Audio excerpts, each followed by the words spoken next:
네, 안녕하세요 여러분. 저는 녹색자난연구소 이유진 소장입니다. 오늘 저는 기후위기와 탄소 중립에 관한 내용을 여러분께 말씀을 드릴 텐데요.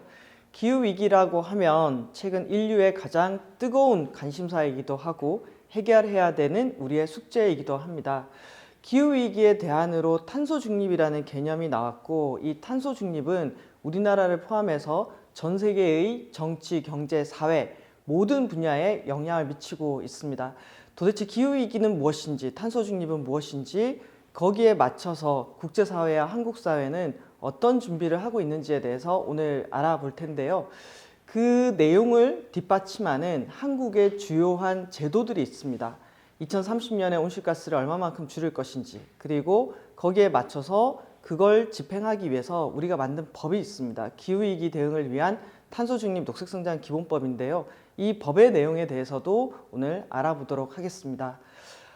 이 장면은 캅26 기후변화에 관한 정부 간 협의체라고 할 수 있는 IPCC가 기후위기를 경고하는 보고서를 낸 이후에 우리는 국제사회가 매년 기후변화에 관한 당사국 총회를 열고 있습니다. 2021년도에는 26번째 기후변화에 관한 당사국 총회가 열렸는데요. 그 총회가 열렸던 당시에 투발루의 외무부 장관이 연설을 하고 있는 장면입니다. 그런데 연설을 하는 공간이 매우 독특하죠. 반쯤은 이 다리가 물 위에 잠긴 채로 연설을 하고 있는데요. 이건 바로 투발루가 해수면 상승으로 인해서 그만큼 기후위기에 심각한 영향을 받고 있다는 것을 드러내기 위해서 지금 해수면 상승이 진행되고 있는 투발루의 바닷가에서 이렇게 연설을 하고 있는 장면입니다. 이 연설의 공간은 이전에는 육지였습니다. 그런데 기후변화로 인해서 해수면이 상승하면서 투발루의 육지가 점점 바닷속으로 가라앉고 있다는 것을 의미하는 장면이기도 합니다. 이렇게 기후위기는 멀리 있는 것이 아니라 전 세계적으로 영향을 미치고 있고요. 이 기후위기의 양상은 슈퍼 태풍이라든지 가뭄이라든지 홍수라든지 극단적인 기상현상을 포함해서 북극의 빙하와 남극의 해빙이 녹아내린다라든지 또는 여러 측면에서 영향을 미치고 있습니다. 식량 위기도 가지고 오고요. 인간의 건강에도 영향을 미칠 정도로 아주 광범위한 피해로 우리에게 다가오고 있습니다. 특히 한국에서는 최근에 에그플레이션이라는 이런 용어들이 더 많이 확산이 될 정도로 기후위기가 농업에 미치는 영향이 상당히 심각해지고 있는데요. 2023년도에 이 농민 중에 한 분이 이런 말을 했습니다. 기후위기와 기후재난으로 농사 짓기가 너무 힘들어졌다. 지난해 봄부터 냉해, 가뭄, 장마, 잦은 비, 병충해, 창궐, 홍수, 우박 등 농작물에 피해를 끼칠 수 있는 모든 것들이 다 일어난 해가 되었다라고 얘기를 했는데 그 이후에도 매년 지금 우리나라에서도 기후재난으로 인해서 농산물 가격이 상승하면서 물가 상승을 견인하는 에그플레이션이라는 이런 용어들이 상당히 많이 회자되고 있습니다. 기후위기가 농업뿐만 아니라 산업 그리고 사람들의 일상생활에까지 아주 깊은 영향을 미치는 이런 상황이 전개가 되고 있습니다. 이런 일들이 왜 이렇게 일어날까요? 인간이 배출한 온실가스가 지구 평균 기온을 상승시키면서 여러 충격들을 주고 있기 때문입니다. 지금 여러분께서는 세계 기상기구가 2024년 11월에 발표한 자료를 보고 있습니다. 이 자료를 보게 되면은 1860년부터 시작해서 2024년까지 지구 평균 기온이 어떤 방식으로 상승하고 있는지를 보여주고 있습니다. 여러분이 이 그래프를 쭉 보다 보시면은 이 전반적으로 평균 수준에서 0을 기준으로 왔다 갔다 하다가 1960년을 기점으로 해서 지구 평균 기온이 쭉 상승하고 있는 그 추이를 한번 보실 수가 있으실 겁니다.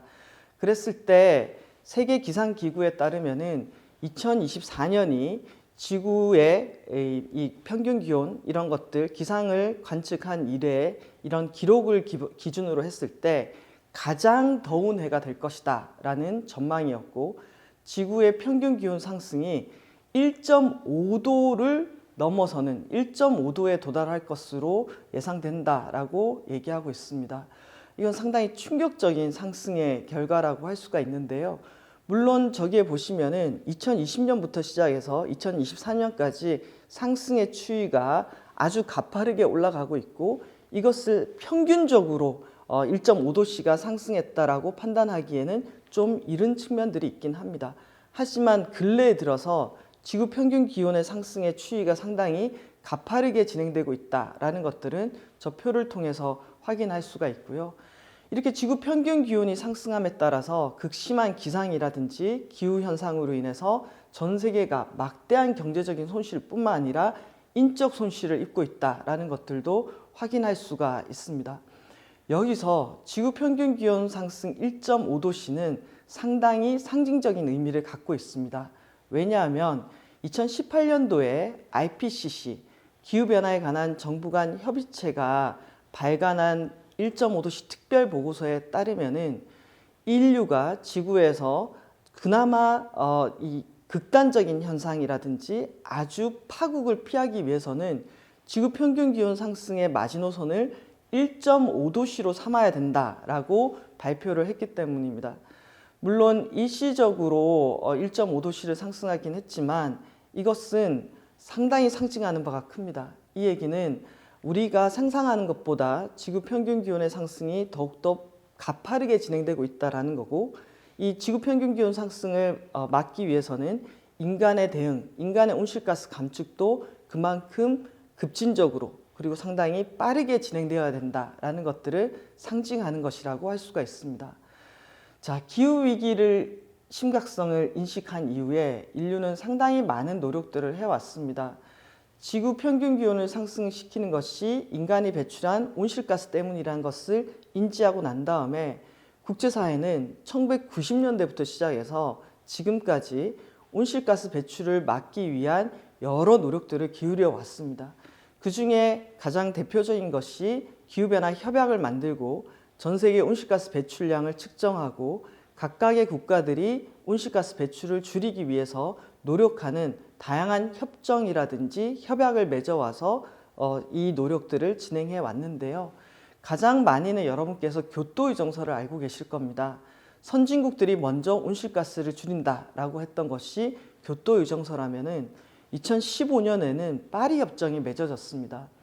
지구의 급격한 온도 상승과 기후위기라는 것이 선진국만 온실가스를 줄여서 되는 일이 아니라 모두가 온실가스를 줄여야 된다라는 그런 합의에 이른 것이 바로 파리협정이었습니다. 이때 바로 지구 평균 기온 상승을 어디에서 막을 것이냐라고 했을 때 2도씨보다 현저히 낮은 수준으로 1.5도씨로 제한하기 위해서 노력한다라는 내용이 2015년도에 파리협정에 담겼습니다. 그런데 이런 것들을 훨씬 더 뒷받침하는 내용이 2018년도에 1.5도씨 특별보고서를 통해서 나왔고요. 거기에서의 핵심은 1.5도씨 이하로 안정하는 것이 인류의 목표가 되어야 된다라는 것이었습니다. 그래서 이 2018년은 인류의 기후위기 대응에 있어서 상당히 중요한 시기가 됐다라고 볼 수가 있습니다. 실제로 기후변화 협약에 있어서 우리의 온실가스 감축 목표를 설정하고 그리고 그 원인이 누구에게 있는가에 대한 논의는 상당히 오랜 시간 진행이 되어 왔습니다. 전 세계의 과학자들이 500여 명 이상이 모여서 만들어내는 과학적인 보고서를 통해서 인류는 우리의 온실가스 감축 목표를 설정하고 그에 따른 우리 노력들을 결정하는 데 참고해 왔습니다. 그랬을 때 지금까지 IPCC는 총 6번 정도의 보고서를 발간을 해왔는데요. 이 보고서의 핵심적인 내용을 보게 되면은 1차부터 6차까지가 어떤 내용이었냐라고 했을 때 도대체 기후위기가 왜 이렇게 발생하느냐, 왜 이렇게 지구 평균 기온이 상승하느냐, 이것이 자연스러운 현상인가 아니면 인간에 의한 영향인가, 이런 것들을 밝혀내는데 약 30여 년 정도의 시간이 걸렸다라고 볼 수가 있습니다. 1차 보고서에서는 인간의 영향의 가능성이 크다 해서 2023년도 가장 최근 발간된 6차 보고서에서는 기후변화에 대한 인간의 영향이 명백하다라는 이런 내용에 이르기까지 결국 기후변화가 우리 인간의 경제활동으로 인해서 우리가 배출하는 온실가스가 지구의 대기와 해양, 육지의 온난화를 초래했다라는 것들을 파악하는데 결정적인 역할을 했습니다. 그랬을 때 지금까지 발간된 주요한 IPCC의 보고서들 중에서 특히 2018년도에 나온 1.5도씨 특별보고서는 상당히 중요한 역할을 했습니다. 과학자들은 지구 평균 기온이 1.5도씨가 상승했을 때 지구에 어떤 일들이 일어날지, 2도씨가 상승했을 때 지구에 어떤 일들이 일어날지를 시나리오 기법을 통해서 미리 예측을 했는데요. 1.5도씨가 올라갔을 때 가장 직관적으로 우리가 판단할 수 있는 것이 1.5도씨 상승해서 전 지구에 있는 바다의 산호초의 소멸이 70에서 90% 가까이 진행된다라는 거고, 2도씨가 상승하게 되면은 99% 이상 소멸하게 된다라는 것을 의미합니다. 여러분, 2도씨가 상승했을 때 전 세계의 바닷속에 산호초가 소멸한다는 것은 어떤 의미를 가지고 있을까요? 산호는 해양 생태계의 근간을 이루는 가장 중요한 구성 요소 중에 하나입니다.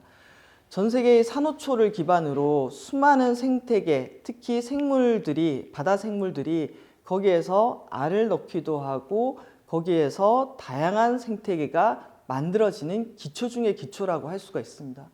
그랬을 때 전 세계의 산호초가 99% 이상 소멸한다는 것은 바다 생태계에 상당히 큰 영향을 미칠 수가 있고, 또 바다 생태계는 인류가 주요한 식량 자원을 얻는 공간이기도 합니다. 그렇기 때문에 2도씨 상승이 가지고 올 99% 이상의 산호초 소멸은 지구와 인간 전체에 미치는 영향이 상당히 크게 될 것입니다. 거기뿐만 아니라 북극의 해빙 1.5도씨가 상승하게 되면은 북극의 해빙이 완전히 녹아내리는 것이 100년에 한 번씩 정도의 빈도로 완전히 녹아내린다면은 2도씨가 상승했을 때는 10년에 한 번씩 북극의 해빙이 소멸하게 됩니다. 이 얘기는 복원이 어렵다라는 것이고, 북극의 해빙이 완전히 소멸해서 복원이 어렵다라고 한다는 것은 북극을 중심으로 이루어지고 있는 해양 심층 대순환 과정에서도 이 해류의 대순환 과정에서도 영향을 미치기 때문에 이 또한 감당하기 어려운 충격을 가지고 오게 될 것입니다. 그래서 2018년도에 발간된 IPCC 1.5도씨 특별보고서의 핵심 내용은 지구 평균 기온 상승을 1.5도씨 이내로 안정화시켜야 된다라는 것을 의미합니다. 그 보고서에는 지금 제가 여러분께 보여드리는 아주 두 개의 중요한 그래프가 등장하게 됩니다. 지금 보시게 되면은 왼쪽에 있는 그래프는 지구 평균 기온 상승의 추이입니다. 그리고 주황색으로 되어 있는 선이 바로 지구 평균 기온 상승의 마지노선을 의미하는 1.5도씨를 의미하고 있습니다. 지금 지구 평균 기온이 상승하고 있는 추세선을 쭉 보게 되면은 1.5도씨, 지금 속도대로 지구의 온난화가 진행이 된다고 한다면은 2040년경에 1.5도씨에 도달하게 될 것이다 라고 추세선을 보여주고 있습니다. 이 보고서는 2018년도에 발간이 됐습니다. 2018년도에 발간된 보고서에서는 인류가 넘어서는 안 되는 선 1.5도씨에 도달하는 시점을 2040년경으로 봤다면은 2024년에 나오는 과학적인 보고서들은 지금 속도대로라면은 지구 평균 기온 상승이 1.5도씨에 도달하는 시점을 2029년에서 2035년 사이로 보고 있습니다. 이 얘기는 2018년의 보고서보다 훨씬 더 빠른 속도로 지구 평균 기온이 상승하고 있다라고 하는 것을 경고하고 있습니다. 자, 1.5도씨 특별 보고서는 현재의 추세선에서 우리가 넘지 말아야 될 선을 1.5도씨로 명명하면서 1.5도씨를 넘지 않기 위해서 그럼 인류는 무엇을 해야 하느냐라고 했을 때 탄소 중립이라는 해법을 제시하고 있습니다. 탄소 중립은 대기 중의 이산화탄소 농도가 인간의 활동으로 증가하지 않는 순 배출이 제로인 상태를 의미합니다. 현재 지구에 살고 있는 인류가 80억이 넘습니다. 이 80억에 넘는 인구가 주요한 경제 활동을 하면서 대기 중에 이산화탄소 배출량을 순 배출을 제로로 만든다라는 것은 무엇을 의미하는 걸까요? 80억의 배출량이 제로가 되기 위해서는 아예 배출을 하지 않는 방법이 있을 것이고, 지금 그래프에서 보시듯이 배출량을 제로로 수렴하면서 조금이라도 배출하게 되면은 그 배출한 양을 흡수 또는 제거해서 마이너스로 상쇄시키면서 순 배출을 제로로 만들어야 된다라는 것을 의미합니다. 여러분, 이산화탄소는 주로 어디에서 배출이 되죠? 바로 인간이 연소시키는 석유, 석탄, 가스와 같은 화석 연료에서 배출이 됩니다. 이 얘기는 2050년 이전에 인류가 현재 의존하고 있는 화석 에너지에 대한 배출량을 제로로 만들어야 된다라는 것을 의미하고, 현재 우리 인류가 사용하는 1차 에너지의 77%가 거의 화석 에너지로 되어 있습니다.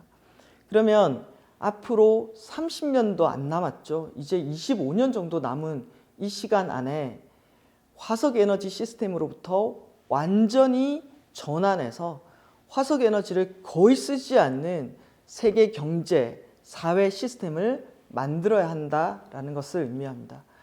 여러분, 이 숙제가 우리에게 남겨져 있고, 이것은 정말 엄청난 경제사회 대전환을 의미하는 것이라고 할 수가 있습니다. 자, 그랬을 때 IPCC는 탄소 중립을 이산화탄소 배출량을 순 배출 제로로 만드는 것이다 라고 명명을 했는데요. 우리나라도 2020년에 탄소 중립을 선언했습니다. 그런데 우리나라의 탄소 중립에는 이산화탄소뿐만 아니라 메탄이라든지 또는 아산화질소라든지 불화가스와 같은 모든 온실가스 배출량을 순 배출 제로로 만든다는 것을 의미합니다. IPCC가 이산화탄소만을 제로로 만드는 것을 탄소 중립이라고 명명했다면, 한국의 탄소 중립은 이산화탄소를 포함한 모든 온실가스를 제로로 만드는 것을 의미한다라는 것을 기억을 해야 할 것 같습니다. 자, 그랬을 때 저는 우리 사회가 탄소 중립이 얼마나 힘든 일이고, 탄소 중립을 달성하기 위해서 우리가 얼마나 많은 노력을 해야 된다는 것을 인지하는 것이 가장 중요한 탄소 중립과 기후변화 대응의 출발점이라고 생각을 합니다. 자, 이 그래프는 인류가 어떤 에너지를 쓰고 있는지를 보여주고 있습니다. 1800년대부터 시작해서 2021년까지를 보여주고 있는데요. 여러분, 맨 아래쪽에 황태색으로 되어 있는 부분이 인류가 가장 처음 에너지원으로 사용했던 나무와 같은 바이오매스를 태워가지고 얻는 에너지원이라고 할 수가 있습니다. 이 황토색이 이 바이오매스 에너지라면은 그 다음부터는 석탄, 석유, 천연가스의 소비량을 보여주고 있습니다. 압도적이죠. 인류가 사용하는 2021년 기준의 1차 에너지의 77%가 석유, 석탄, 가스와 같은 화석 에너지였습니다. 그런데 이 탄소 중립은 화석 에너지를 거의 재료에 수렴하는 사회를 만든다는 것을 의미하는데요. 와, 이제 이 30년도 안 되는 이 남은 시간 동안에 인류가 화석 에너지로부터 완전히 탈피해서 탄소 중립 사회로 만들어갈 수가 있을까요? 저는 이 숙제가 상당히 중요한 것이, 화석 에너지로부터 벗어나는 것도 중요하지만 동시에 이것이 시간적인 한계, 우리가 1.5도씨를 넘지 않기 위해서는 우리가 배출할 수 있는 온실가스 배출량, 탄소 배출량의 총량이 있습니다. 이 총량을 넘어서게 되면은 1.5도씨를 넘어서 1.6도, 1.7도, 1.8도 이렇게 가기 때문에 총량의 한도 내에서만 배출할 수 있도록 하기 위해서는 이 시간이라는 프레임이 상당히 중요합니다.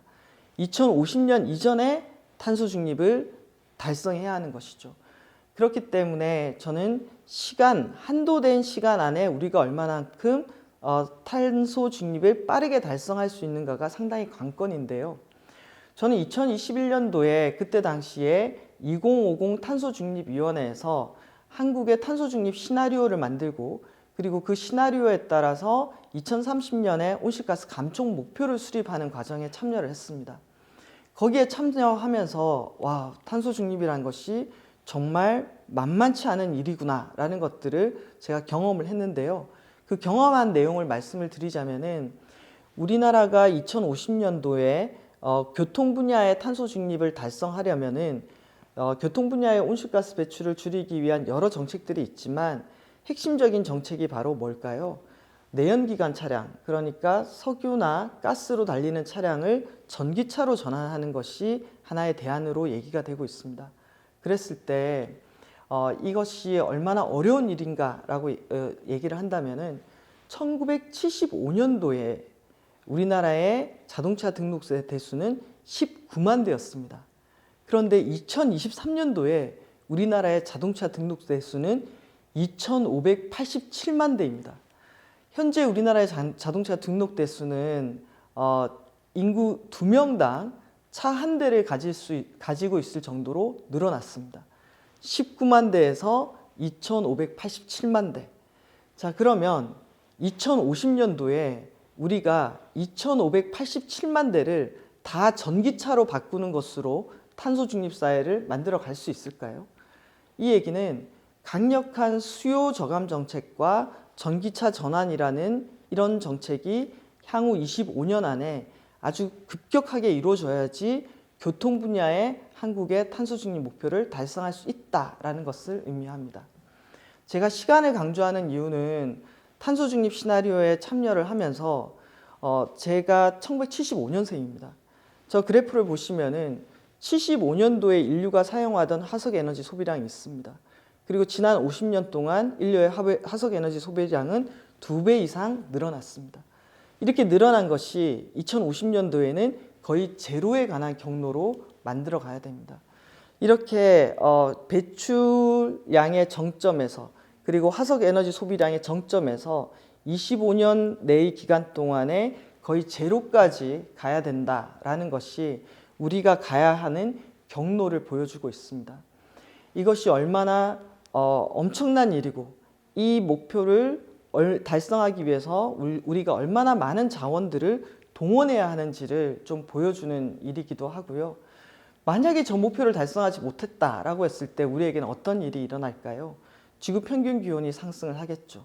그리고 지구 평균 기온 상승에 따른 재난이라든지 인명 손실이라든지 그것이 초래할 충격들을 우리가 점점 더 감내하면서 살아야 한다라는 것을 의미합니다.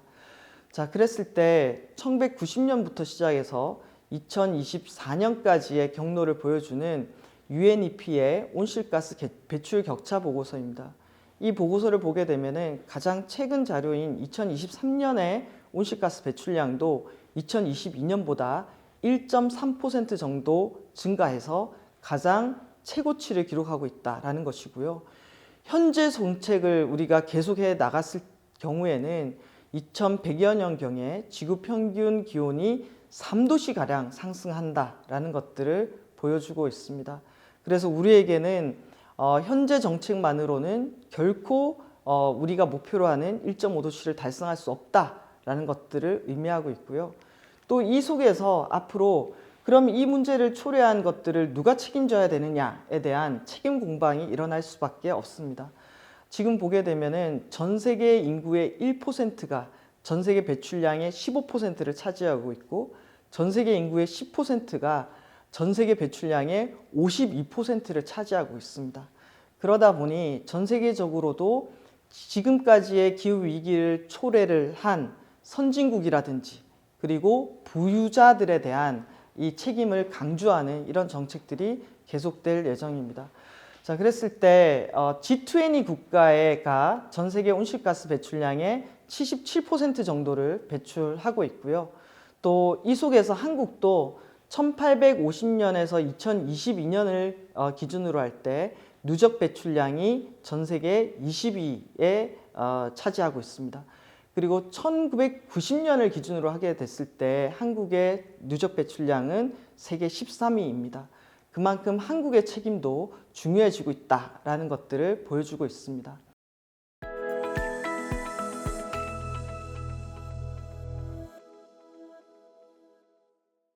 한국은 2020년에 탄소 중립을 선언했는데요. 이 탄소 중립을 선언한 것을 뒷받침하기 위해서 정말 한국 사회가 탄소 중립 사회를 만들 수 있을까? 그 탄소 중립 사회를 만들기 위해서는 어떤 정책과 전환의 속도가 필요하지? 이런 것들을 담기 위해서 탄소 중립 시나리오를 만들었습니다. 지금 보고 계시는 것이 2021년도에 만든 탄소 중립 시나리오입니다. 2018년 기준으로 한국은 7억 톤 이상을 배출하고 있는데요. 이 그래프에서 보시는 순서대로 보시면은 0 아래로 된 4,100만 톤 가량이 바로 흡수원이고요. 그 위에 산업 부분의 배출량, 전압 부분의 배출량, 건물 분야의 배출량, 그리고 교통 분야의 배출량, 폐기물 분야의 배출량, 그리고 농업, 축산, 수산 분야의 배출량을 보여주고 있습니다. 지금 보시면 이 노란색 쪽에 가까운 색깔이 전환 부분, 그러니까 전력을 생산할 때 우리가 배출하는 양을 보여주고 있고, 주황색이 산업 부분의 배출량입니다. 한국은 제조업 국가의 특성상 전환 분야와 산업 분야의 배출량이 상당량을 차지하고 있다라는 것들을 알 수가 있고요. 이 배출량을 어떻게 줄일 것인가 라고 했을 때 2050년에 시나리오 A안과 B안이 있습니다. 시나리오 A안은 7억 톤이 넘는 2018년도의 배출량을 8천만 톤 수준으로 줄이고, 이 배출하는 8천만 톤을 탄소 포집 저장 기술과 흡수원을 통해서 마이너스를 시켜서 순 배출량을 제로로 만드는 겁니다. 자, 이 시나리오 작업을 하기 위해서 우리나라의 정부의 모든 부처들이 이 시나리오 작업에 참여를 했습니다. 예를 들면 전환 분야와 산업 분야의 배출량을 제로로 만드는 작업을 하기 위해서는 산업통상자원부가 참여를 했고요. 그리고 건물과 수송 분야의 배출량을 제로로 만드는 작업을 하기 위해서는 국토교통부가, 그리고 폐기물은 환경부가, 농업, 축산, 수산 분야에 대해서는 농림축산식품부와 해양수산부, 이렇게 모든 부처가 참여를 해서 어떻게 하면 2050년에 한국의 배출량을 제로로 만들 수 있을까, 그런 작업을 했습니다. 자, 여러분이 딱 한눈에 보시기에 2018년도의 배출량과 2050년도의 탄소 중립 시나리오 A 안에서 가장 눈에 띄게 차이 나는 점을 여러분께서 보실 수가 있나요? 자, 그 부분을 보시면은 전환 분야의 배출량이 2050년 A 안에는 완전히 사라졌다라는 것들을 알 수가 있습니다. 그래서 한국의 탄소 중립 시나리오에서는 핵심이 우리가 전기를 만들 때 주로 사용하는 석탄 발전소하고 가스 발전이 2050년에는 완전히 제로가 되고, 전력 분야의 생산량이 완전히 무탄소 에너지로 전환된다라는 것을 전제로 만들었다라는 것입니다. 왼쪽 표를 보시면 시나리오 A안과 B안에서 각각의 2018년도 배출량을 얼마만큼 줄일 것인가에 대한 총량을 보여주고 있습니다. 이 각각의 시나리오에 따라서 부문별로 감축 방안을 보게 되면은 전환 분야는 재생에너지를 확대하는 겁니다. 2050년에 한국의 재생에너지 비중은 60.9%에서 70%를 넘어서는 수준으로 전체 전력에서 재생에너지의 발전 비율이 급격히 확대되는 것을 전제로 하고 있습니다. 수송 분야에서는 수송에 있어서의 수요 관리 정책도 필요하겠지만, 기본적으로 전기차와 수소차가 대폭 확대되는 것을 전제로 하고 있습니다. 2050년도에 전국의 차량 중에서 전기차와 수소차 비중이 80%에서 최대 97% 가까이 늘어나는 것을 전제로 하고 있고요.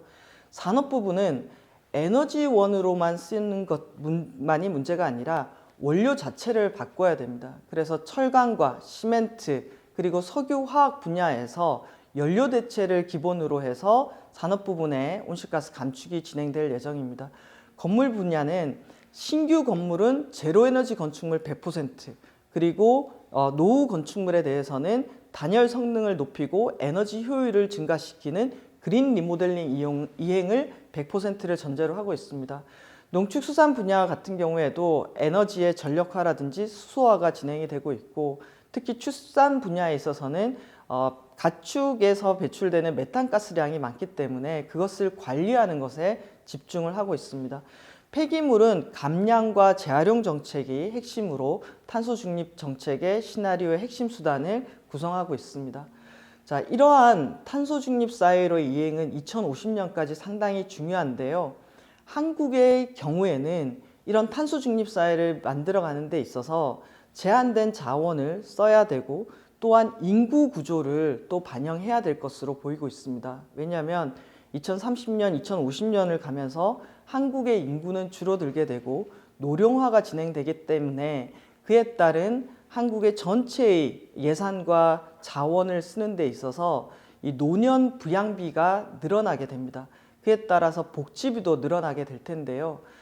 결국 한국 사회에서 탄소 중립 사회를 가기 위해서 이 한정된 자원을 변화하는 인구 구성이라든지 초고령 사회에 따른 이 예산의 증가 이런 것들과 대비해서 탄소 중립 목표 달성을 위해서는 얼마만큼의 예산과 인력을 배분하고 투입할 수 있을 것인가 이런 것들을 같이 고려해야 할 것으로 보입니다.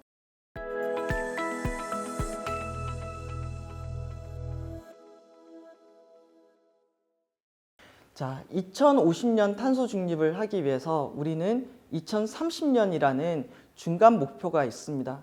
한국 사회는 2021년도에 국제적으로 이 온실가스 감축의 목표량을 2030년까지 4억 3,600만 톤으로 줄이기로 약속을 했습니다. 저렇게 4억 3,600만 톤으로 줄이기 위해서는 저 목표 달성을 위해서 2030년까지 석탄 발전소 18기를 폐쇄해야 됩니다. 경상남도에도 폐쇄되는 석탄 발전소가 있습니다. 그렇기 때문에 석탄 발전소 폐쇄에 따른 지역 경제 대책이라든지 또는 석탄 발전소에서 일하던 노동자들의 이 생계 대책이라든지 일자리 대책들도 마련해야 합니다. 국제사회에 약속한 목표를 줄이기 위해서 하루빨리 온실가스 감축에 대한 시스템을 구축하는 것과 동시에 저 감축의 경로에서 영향받는 산업이라든지 또는 일자리가 있습니다. 저 감축의 경로에서 영향받는 이 산업과 일자리 또는 영향받는 지역 경제에 대한 대책을 동시에 수립하지 않고서는 탄소 중립 사회를 만들기가 매우 어려울 것입니다. 그래서 우리는 한편으로 온실가스 감축을 하기 위해서 어떤 제도와 정책들이 필요한지를 준비하는 것과 동시에 이러한 정책이 진행되면서 영향받는 분야에 대한 대책들도 동시에 수립해야 하겠습니다. 그것을 구현하기 위해서 2021년도에 제정된 법이 있습니다. 바로 기후위기 대응을 위한 탄소중립 녹색성장 기본법입니다. 한국의 탄소중립 사회로의 이행 과정에서 발생할 수 있는 경제, 환경, 사회적 불평등을 해소하고 녹색기술과 녹색산업을 육성하고 촉진하는 것을 목표로 하는 이 법입니다. 이 법에 따라서 우리는 탄소중립 사회를 만들어 가야 될 텐데요. 이 법의 2조 사항을 보게 되면은 탄소중립 사회가 어떤 사회인가에 대한 설명이 있습니다. 화석연료에 대한 의존도를 낮추거나 없애고 기후위기 적응과 정의로운 전환을 위한 재정, 기술, 제도 등의 기반을 구축함으로써 탄소중립을 원활히 달성하고 그 과정에서 발생하는 피해와 부작용을 예방 또는 최소화할 수 있도록 하는 사회를 탄소중립 사회라고 합니다. 이 사회를 만들기 위한 기본적인 법으로 탄소중립 녹색성장 기본법이 있고 이 법에 따라서 국가의 기본계획 그리고 시도의 기본계획, 시군구의 기본계획이 나오게 됩니다. 그리고 각각의 분야별 시책으로는 온실가스 감축과 기후위기 적응, 정의로운 전환, 녹색성장 정책을 기반으로 하고 있고 이 정책을 실행하기 위해서 기후변화 대응 기금, 기후대응 기금이 쓰이게 됩니다. 특히 산업 영역에서는 정의로운 전환 부분을 아주 유심히 봐야 될 것 같은데요. 이 분야가 바로 탄소 중립 사회로 전환하면서 충격받는 이 지역이라든지 산업을 지원하기 위한 정책들로 구성되어 있습니다. 또 녹색 성장 분야에서는 이제 화석 에너지가 아닌 이 재생 가능 에너지를 기반으로 한 산업 전환을 하기 위해서 필요한 정책적인 지원 정책들을 같이 담고 있는데요. 녹색 산업이라든지 녹색 기술이라든지 녹색 조세 제도라든지 녹색 금융 정책들을 담고 있습니다. 그래서 우리 경상남도에 있는 기업들이 탄소 중립 정책과 관련해서 어떤 정책들이 필요한지, 어떤 정책들을 지원받을 수 있는지 연계대에서 정책을 보려고 한다면은 탄소 중립 녹색성장 기본법에 있는 정의로운 전환 정책이라든지 녹색성장 정책들을 참고하시는 것이 필요할 것이라고 생각이 됩니다. 오늘 이 시간에는 기후변화가 초래한 이 문제들을 해결하기 위해서 국제사회가 설정한 탄소 중립 정책, 그리고 그 탄소 중립 정책이 어떤 정책들로 구성되어 있으며 그것을 기반으로 하고 있는 탄소 중립 녹색성장 기본법에 대해서 알아보았습니다.